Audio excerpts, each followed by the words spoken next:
Hello, my name is Brad Edmondson, and I'm an 8th grade social studies teacher at Southview Middle School in Ankeny, Iowa. My course is actually U.S. history, and our content goes from the end of the Civil War in 1865 to the beginning of the Great Depression, about 1930.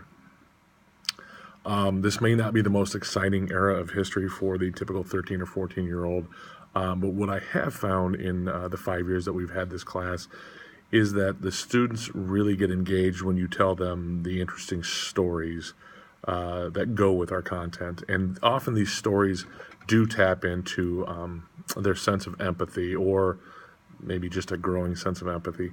And I want to tap into that. And the project that I'm proposing is creating an imagination journal, something that's been percolating in my head for quite a while. And I actually was planning on starting it next year anyway when I ran across this possible grant. So what I'm hoping to do is to engage the students with primary source materials, mostly, as good historians would. And then at the end of a unit, I want to ask them to create some sort of digital record from a first-person perspective.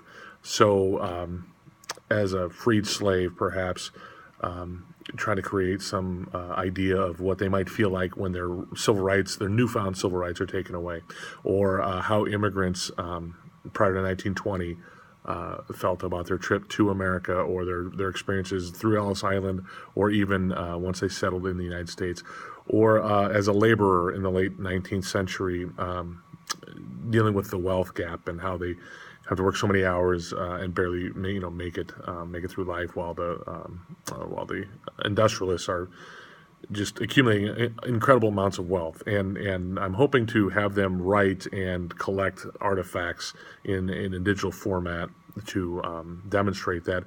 And then in addition to that, I would like them to connect those things to current events. There's certainly plenty to do that with, and that's primarily why we study history. Is to connect those things, like the rights of freedmen being denied versus today's debate over voter registration ID laws that are cropping up around the country, or immigration then versus immigration now, which is the obvious one, or even the wealth gap from the late 19th century versus what's happened in the past 10, 15, 20 years in America.